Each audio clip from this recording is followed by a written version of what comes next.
Hello, welcome to Examining Fictional Heroes and the authors behind them. My name is Wayne Browder. Today, I'm going to read a few paragraphs from a story called Fists of the Desert by Robert E. Howard. It's one of his boxing stories. You can find it in a couple of places. Yes, sometimes I have similar books. One, The Iron Man. This particular book was published in 1976. This later edition was from 83. The Iron Man with the Adventures of Dennis Dorgan.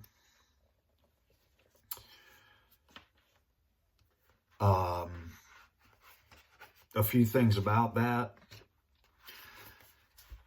The stories first published in the collection The Iron Man were serious boxing stories. Fiction, but serious. Dennis Dorgan is very similar to Sailor Steve Costigan. They're humorous boxing stories. And as far as I can tell from the research I've been doing on it, they're basically the same stories. They didn't sell in one market. He changed a few things, such as the name, and tried to sell them to others. And he did that quite a bit with other stories, and a lot of writers did things like that. They had an idea that they believed to be a good idea, so they would try to make a few changes and send it to someone else. Anyway, there are several different types of characters in these paragraphs. I want to focus specifically on the two fighters in this installment, Kirby Karnes and Jack Miller.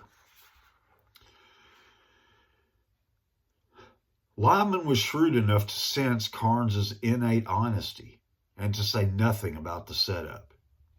He kept assuring Karnes that his chance would come, that his best bet was to keep on plugging and await the breaks. Karnes knew that in any game in life, a man had to keep plugging. He never doubted his manager, but doubts of his own ability assailed him. He could not realize how ruthlessly he was being exploited.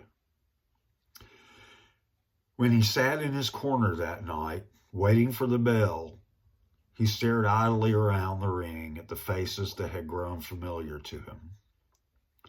He saw the lean, keen face of the man he knew vaguely as John Reynolds.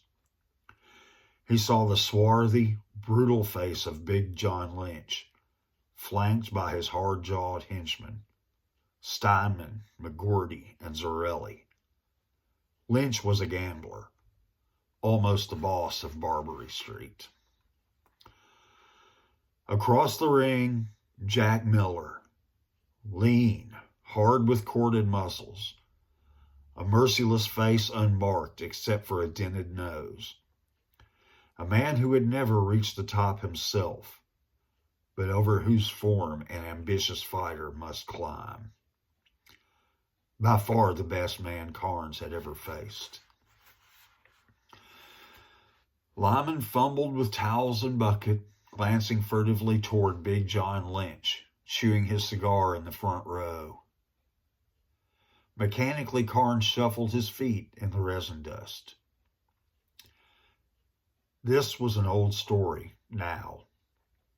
He despaired of beating Miller, but he would stay the limit. The idea was beginning to crystallize in his mind that that was all he had, an iron jaw.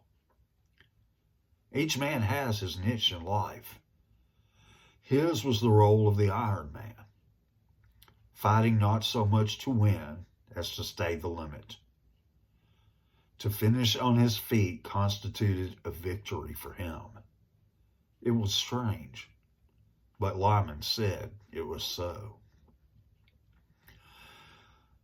The life into which he had plunged was too complicated for the desert man.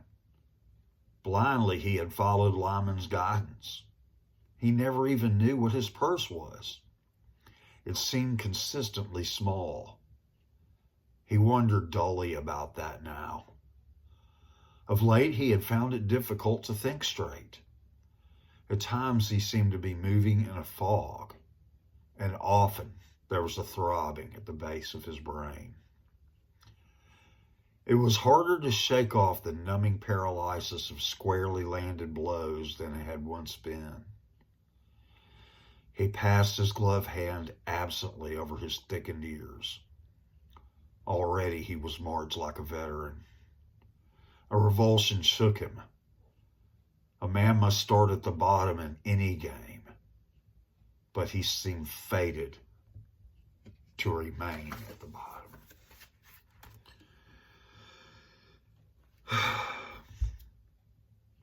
So, as I said, I want to concentrate on the two fighters from these paragraphs right now.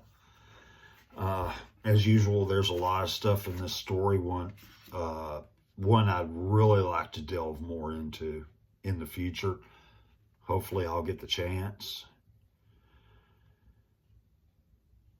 The first thing I want to go over again is Jack Miller,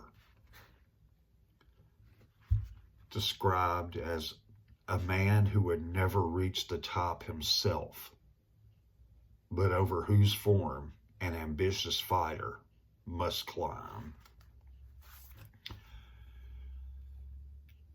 If you watch any fights at all, you know there are guys in there, very good fighters, but in the end they end up just being top 5 or top 10 fighters.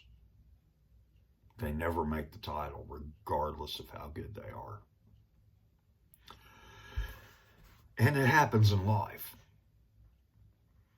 Everybody has their niche in life, as Karnes was thinking.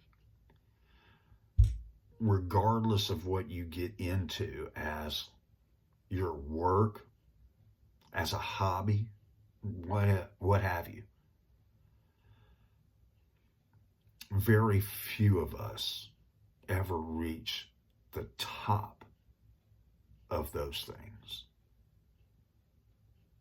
There's levels to everything. I've had a lot of jobs, and I've studied martial arts in a lot of places. And I think I'm pretty good. However, I always felt like I was surrounded by people who were great. And as I said, that happened at jobs too. I thought I was pretty good at a job, but yeah, I was not the best there. So there is that. And I want to talk a little bit about Kirby Karnes.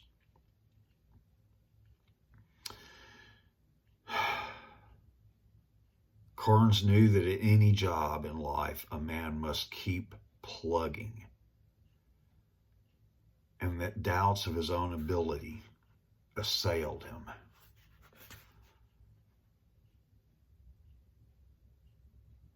The idea was beginning to crystallize in his mind that that was all he had, an iron jaw. Each man has his niche in life. His was the role of the Iron Man, fighting not so much to win as to stay the limit. Now, he got these ideas from his manager, Lyman. It also said that the life he was in was too complicated for him.